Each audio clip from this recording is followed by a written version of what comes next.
But here's what we're doing today. We're talking all about the best motivated list for 2023.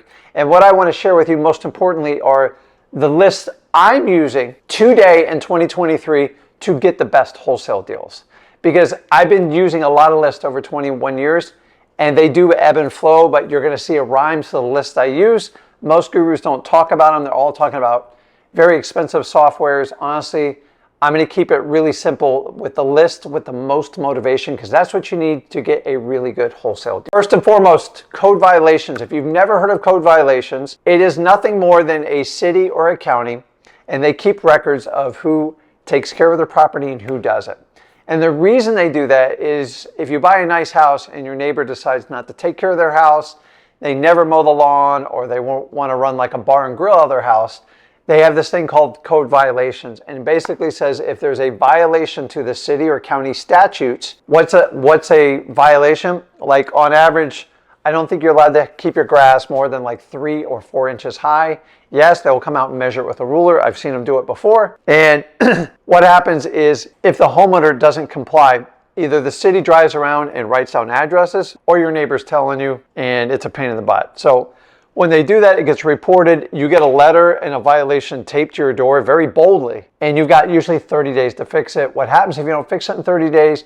You can get up to a $50 or $100 fine per day. Now, it doesn't just stop with grass. It has to do if you board your windows up, put up storm shutters, if you got a gaping hole in your roof, a blue tarp on your roof, if you have a missing mailbox, if you didn't pressure clean your driveway, it goes on and on. Now, you're probably thinking, why on earth would somebody let their house get this way? Well, if you've ever participated in this thing called life, stuff comes up. People pass away, people lose their jobs, people hit some stressful times. And during these times is maybe they're taking care of a sick family member or something like that. If you've ever had that come up, the house isn't as important.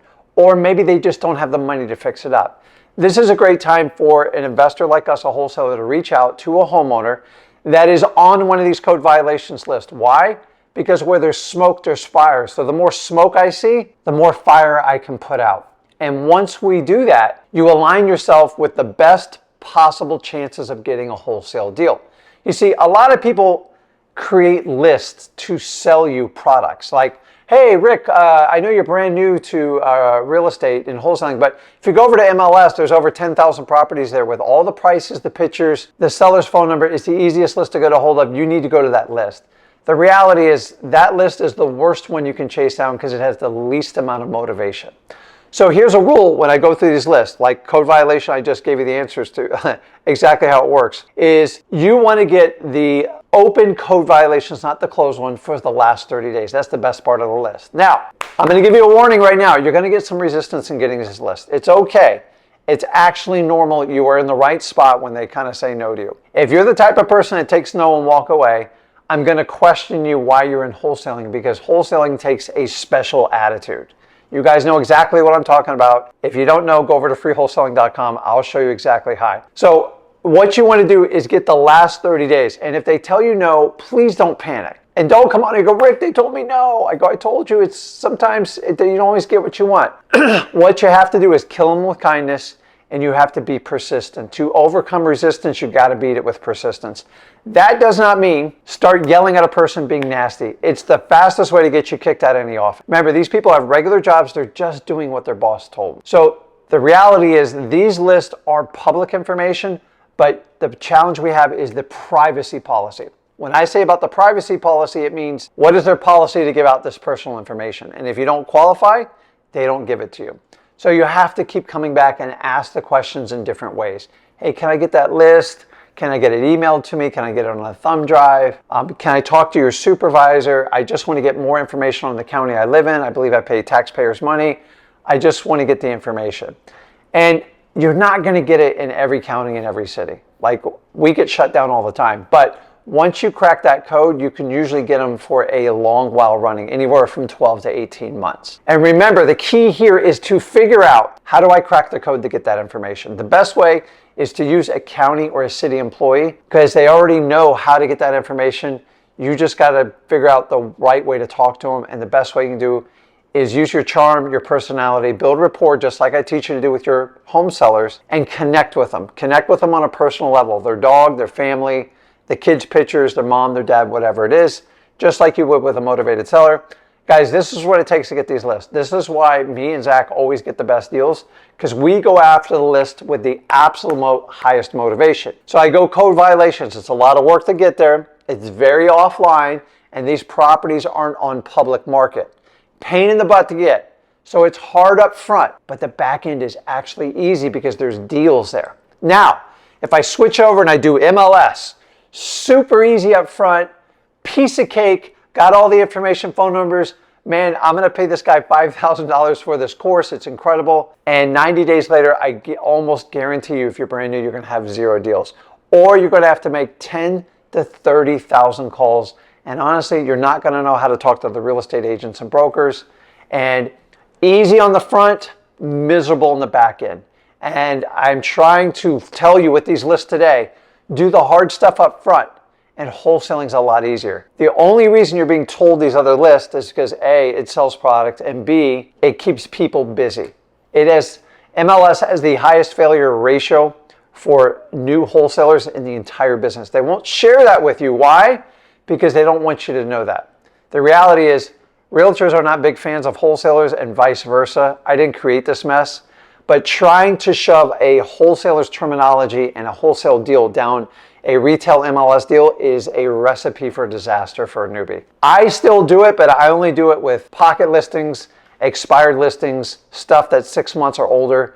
There's got to be a motivating factor for somebody to sell a property on MLS. Remember, they put it there to get top dollar. So I'd rather you switch over to code violations. By the way, I've done code violations since my first 3 months in wholesaling, and I've never stopped. Yes, sometimes they're good, sometimes they're bad, but if you get the most recent 30-day open ones, they're going to be the best ones to get. Let's move on to list number 2. We're going to move through this because I want to talk to you guys. So if you guys want to get on here, we'll happy to have a conversation. So high equity list. So you can use our filters.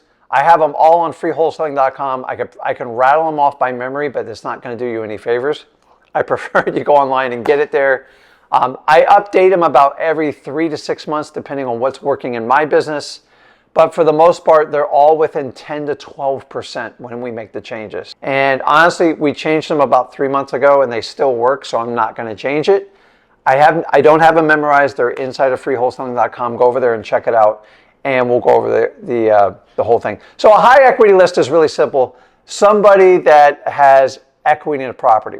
So if somebody bought a property for $100,000 and they put down $10,000, they would have $10,000 in equity. And as time goes over, once they own that house 10, 15, 20 years, their equity goes way up and their mortgage balance goes way down. So maybe 10 years later, depending on the type of mortgage, or 20 years, maybe they only owe $25,000 on the property and they got $75,000 in equity.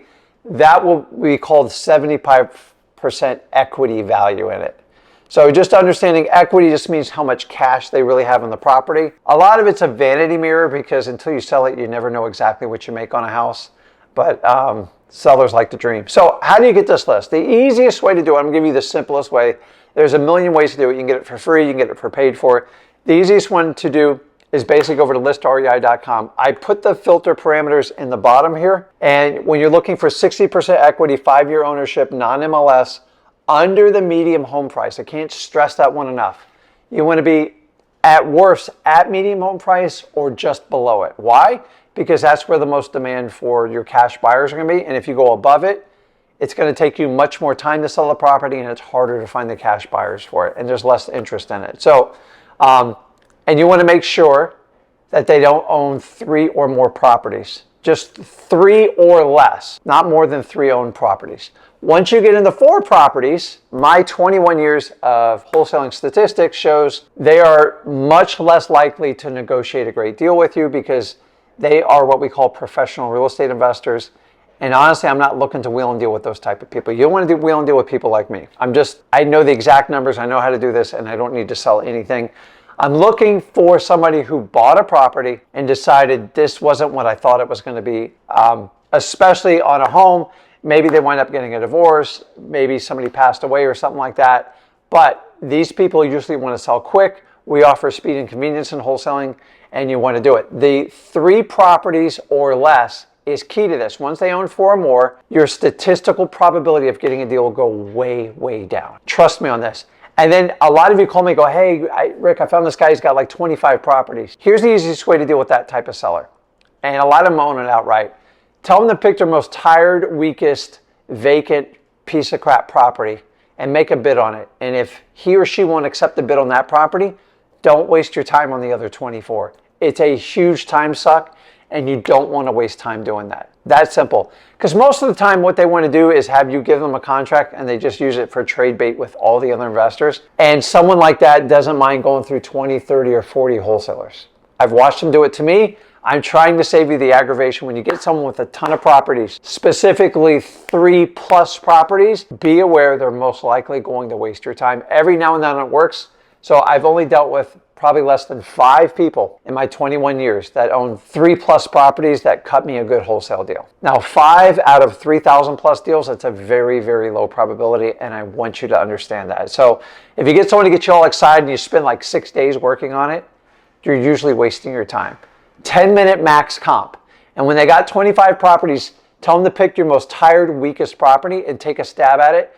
And if they won't wheel and deal on that property, what are you going to do when they got nice properties that have tenants paying at full price? You're not going to get a great deal on it. Because what they want to do is like, give me an offer, $2 million for all 20 properties. You don't want to do that. You have to go property by property to see if you're going to make money on it. So I put these simple equity filters up there. If you go over to freewholesaling.com, I have them updated, and we'll go into grave detail for you on how to work it depending on what market you're in, and you want to go with that. So number 3.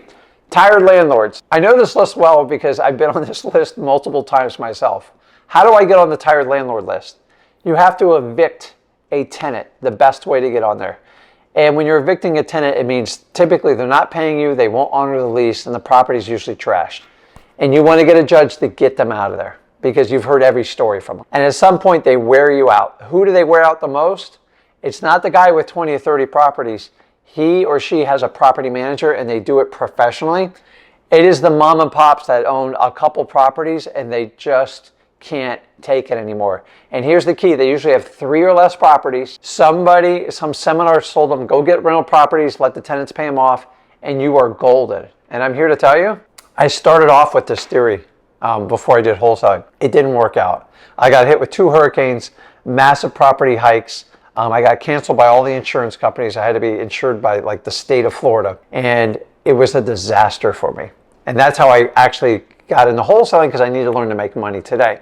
So if I can be caught in this scenario, and I've been caught through in my 21 years multiple times just selling a property because I can't deal with the type of tenants I'm having in that area, I wind up on the tired landlord. How do I get on the tired landlord? I file a lawsuit to evict the tenant. Now, those lists for your tired landlords are at your courthouse. It's going to be at your county courthouse level. And here's the good news. It's extremely public. You know why? Because it's a lawsuit and you can't hide from a lawsuit. So lawsuits have to be very public. They can't hide them. So you should have 0 runaround on this list. It should be black and white. And honestly, you should be able to find it online. If you can't, go into your local county courthouse and ask for the most freshly updated eviction list over the last 30 days. And as usual, the sooner you get this and reach out, the better your chance of getting a deal. And a lot of states like Michigan and sometimes in Florida, they put the landlord's number on the bottom of the complaint, their cell number. And honestly, not only is that saves you a lot of aggravation and skip tracing, all the fees you have to pay for phone numbers. If you're in the state of Michigan, run with this because it is a gold mine under that. So I put the list on here. Go to your county courthouse. You can go to List REI under Tired Landlords. You can pull it. It's a little bit more dated. I prefer you go to the courthouse and get that information. That's the best way to get it. And just get the list. Now, another way you can chase down tired landlords, if you guys haven't heard me talk about the garage sale list, get the garage sale lists in your area. And then basically, once they post a garage sale, you look on social media, Craigslist, Facebook Marketplace, whatever they post them on. And then basically when they're having a garage sale, as long as they're not a chronic garage sale, people have a garage sale every weekend. This is their living, is cross-reference that property in the property appraiser, see who the owner is.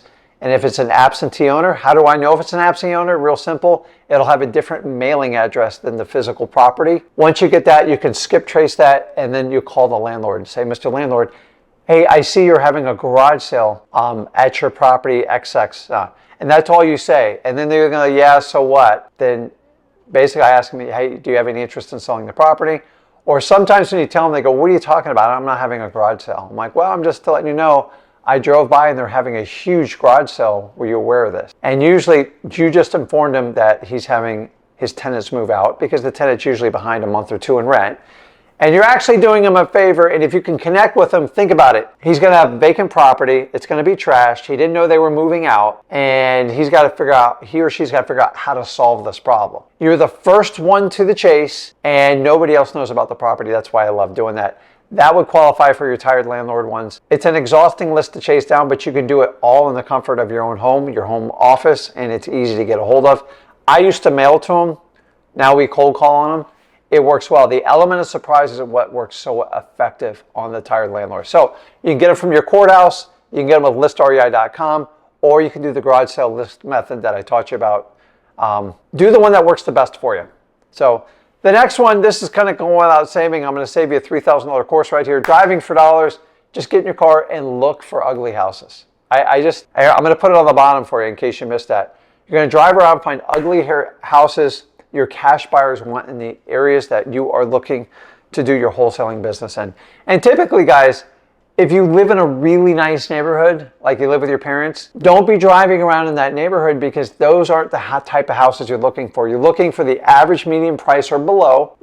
The lower, the more cash buyers you're going to have for it. So they're typically going to be outlying areas, not your parents' home, stuff like that.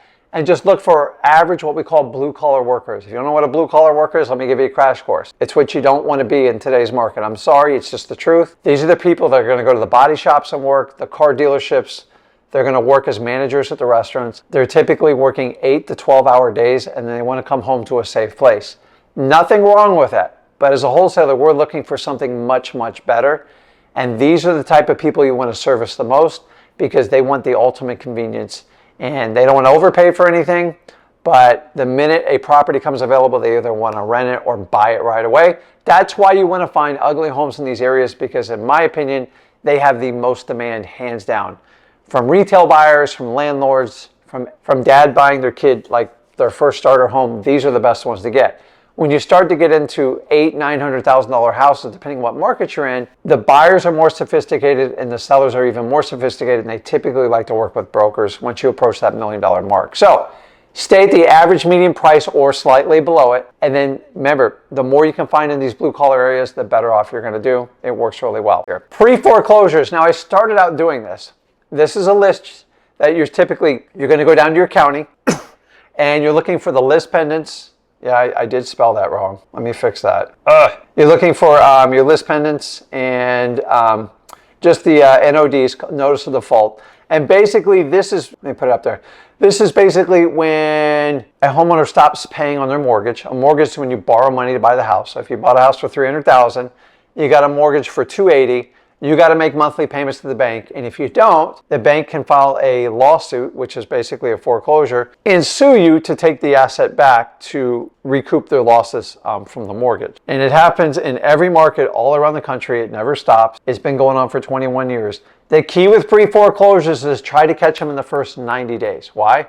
Because once they get past 90 days, the procrastination train runs wild. And if you know what I mean by that, I got it all figured out. Don't worry about it. You don't want to get past the 3-month period, because then they're going to wait till their property is put on the auction block. A judge hits them with a full judgment, and then they're looking for a miracle in the last 2 weeks from you. And honestly, as a beginner, you cannot do it, because you have to hire a lawyer to even have a shot at it. And let's face it, how many homeowners are going to pull out $2,000 to $3,000 just to have a 50-50 shot if they can stop the sale? So try to catch them in the beginning. That's why we always emphasize pre-foreclosure. That's a notice. If you don't start making payments on this, we're going to sue you. If you catch them, the homeowner's scared. They want to solve the problem. They realize they can't afford the home. And that's where someone like you, the wholesaler, can help them out and create a huge win-win situation. Think about this. You fix their credit. You stop a judgment against the property. You save them the embarrassment of having a sheriff kick them out of the house, and you give them the dignity to move out of the house when they want. And hopefully, if they catch you early enough, you can actually give them some money from the sale. The problem is that they wait too long, the court fees, the arreared interest from the bank, the late fees, and then the worst off are the attorney's fees. it's going to eat what little equity they have left in those properties. So that's why you always want to catch a foreclosure sooner than later. That's why we emphasize pre-foreclosure. Pre-foreclosures, they start missing payments, and then once the bank files the lawsuit, it eventually files over to a foreclosure. And then if it goes all the way to the auction, which is a forced sale, which they basically do an online bid, then they lose the house to a foreclosure auction. And remember, if you can catch them in that first 3 months, that's the best way to do it. My favorite technique for dealing with foreclosures, the problem is they don't really answer their mail, and let's face it, they're not great on the phone calls. But if I had to pick between mail and phone calls, it would be a phone call every time. The next best way to do it is reverse driving for dollars. Get a list. If you got 25 pre-foreclosures, go out, put a sticky note on the door and say, listen, just got a quick question about your house. It's Rick. Put on your phone number there and then have them call you. And if you put out 25 and 5 call you, you did a great job because you saved 20 painful conversations. And hopefully you have a shot at meeting with some of those 5 individuals to see if you can strike a deal with them. So I love pre-foreclosures. It's just knocking on the doors like I used to do it with Ring cameras and all this other stuff. It's much more challenging these days. And you got to be aware of that. So number 6, I would be dismissive not to let you know. JV deals, which stands for joint ventures, is basically how you work with people just like in these comment feeds right here. And I'm looking at some of your questions on here. I love JVs because first of all, at sellmypaper.com, I make a living off of doing JVs with you guys. They've got to be good deals. I don't even hide the fact from you. And if they're not good deals, we give you feedback on how to find better deals. And if you don't know how to do it, start at freewholesaling.com. That is the best way to for getting anything like that. So the stream might be lagging a little bit. I am on a remote site, but it says it's feeding just fine here. So put in the comments if you got anything else missing with that. I love JV deals.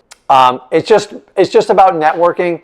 And then the best JV deal you can do is if you're really good working with sellers, but you suck with cash buyers, go find a JV partner that is really good with cash buyers and guys work together. Ideal situation 50-50. Some wholesalers get greedy and want 80%, you get 20%, or they go, how much do you want for it? I'll take 70 grand and he tries to sell for 95. Try to get a synergy relationship because if it gets too lopsided, people get upset. And I've seen it all the time.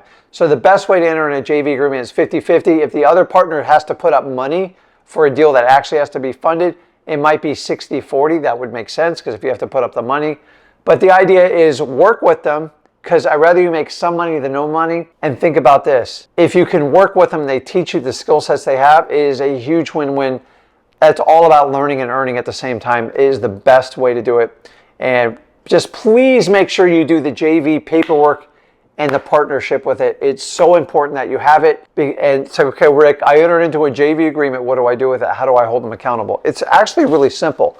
Once they sign that paperwork, you go straight to the title company with it. And that title company is the one that represents your interest because they know that deal can't be funded without you getting paid. It's not the seller you go to. It is the contract and then the JV contract. And if that all goes to the title company, you guys agree to use it, it's really hard to get screwed out of a JV deal. That's how me and Zach do it. That's how we recommend you guys doing it. And that's what I want you to do on JV deals. So I saved the best for last. You know which last ones I'm going to do. You already know. I see it in the comments. It's probates. You're crazy if you don't do probates. I love probates. Probates basically when somebody passes away, they can't sell the property because the deed can't be transferred from a deceased person's name. So there is a court process called probate. And probate simply is the court process of winding up a deceased person's financial affairs in title. So that's going to include bank accounts, CD deposits, stock certificates, bonds, trusts, estates, real estate, cars, boats, planes, trucks, automobiles, you name it. Now, fortunately, most people's biggest asset is the home they live in. For 95% of Americans, that's it. And most people don't know what to do when it comes to probate. So here's what I recommend to you. I'm going to give you the long story short. Go to your clerk of court, find your probate records. Okay, you got to find the probate records. And there is the probate court. What you want to do is find the deceased persons, and then you want to locate the PR, which is the personal representative, also called the executor, depending on which state you're in. And then basically, once you have that information, you can skip trace it. Now, you have to see if that person owns property in the county where you're talking about. So the best way to do that is cross-reference your property appraiser site, and then from there you skip trace that phone number. Now, here's the problem. Skip tracing a deceased person's phone number is not really the best idea. You're going to have to go to the docket on the probate file and find out who the PR is. And PR is short for personal representative. It's the person who is in charge of the deceased person's estate. It is the responsible party, the one that's going to make all the decisions, and they have the same power as the deceased person. That's the person you have to connect with. So many of you guys come to me and go, Rick, I couldn't connect with the lawyer. They wouldn't work with me.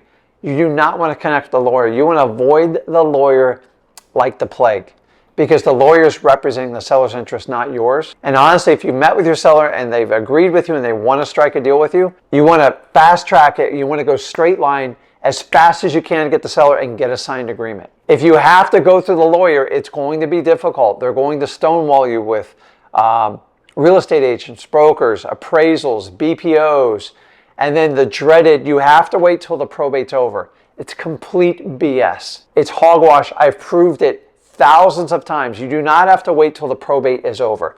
I know there's a few exceptions across the country, but for the most part, 98% of the country, you can close on a piece of real estate asset that's included in a probate before the probate process is completed. Ask me how I know. I've done it tons and tons of times. You can do it too, but you're told by every other person. Title companies are pretty good about it. They actually know about this, but every probate lawyer, every real estate agent, every real estate broker will tell you, you have to wait till the probate's done. It's a lie. I'm telling you right now. And if you teach them how to get their probate sold before done, why? Because the probate process can take anywhere from 6 months to 2 years. And if I got to pay a mortgage and I got to pay a bunch of bills and I got to mow the lawn and I've got to turn on the AC and I got to plow the snow out of the driveway, I want to get rid of that property. I don't want to live in it. I didn't even want it to begin with. I need to wrap this thing up. And it's the easiest way. And most of these properties need repairs. They're vacant. They are perfect for wholesaling. And they are hands down by far the most profitable deals you'll ever do. Ask me how I know this, because I learned this through my accountant, because he would point out, hey, you need to do more deals like these 5 you have right here. Looked them up. They're all probates. He said to me, he goes, why don't you figure out how to do probate on purpose? And that's how I came up with PPS. So I taught a detailed course on how to do it. If you guys want more information on how to do it, join me over at Flip with Rick Plus. I'll share with you a little later how to do that. Guys, I love probates, and honestly, they're a lot slower. They take time, but they are absolutely amazing. Now, I'm going to give you one little cheat sheet to probates. If you go, Rick, I have a full-time job. I don't have time to do the probates. I get it. You go down to the courthouse, you pull up. It's a lot of work. I get it. There is one other option for you if you're like a busy person and you just want to do it at the courthouse. Go to listrei.com, and then they will have what they call a pre-probate section in there. What's really cool about it is it references the death property records when somebody's deceased, basically a death certificate. And then if they own a property in that county where they passed away, it's going to correlate and put them on a pre-probate list. Now, I want you to understand, it's a little bit dated information. It's not as fast as what you get at the courthouse, but I will tell you this, it's pretty accurate. Now, you don't need to pull the list every month. You can do it once a quarter, if not every other month, if you want to be a little more aggressive about it. And here's the really cool part. It catches properties that actually don't go through probate. Not everyone that passes away goes through probate, depending on how they title the property. If it's in a trust, I don't want to get in the legality works of it, but 50% of properties actually pass through without going through the probate. How they do it, it's how they title the property. And if they had a good lawyer and they pre-planned it, some people do, then you can get shots at it. In my opinion, whenever there's a death certificate, somebody passed away, it is one of the most motivating factors you can have in wholesaling real estate. And the death certificate alone is cause to reach out to anybody that's associated with a property. So if you don't want to do the official thing, like I teach you how to go down to the courthouse and do all that, that's fine. Go to listrei.com, use the pre-probate. It's in the quick filters on the top. Check it out. I pull it once a quarter. I always get deals off of it. It's a little bit different. And remember, you don't have to pull it every month. I'm trying to save you some aggravation because I've already tried that. It doesn't work, but once a quarter for sure.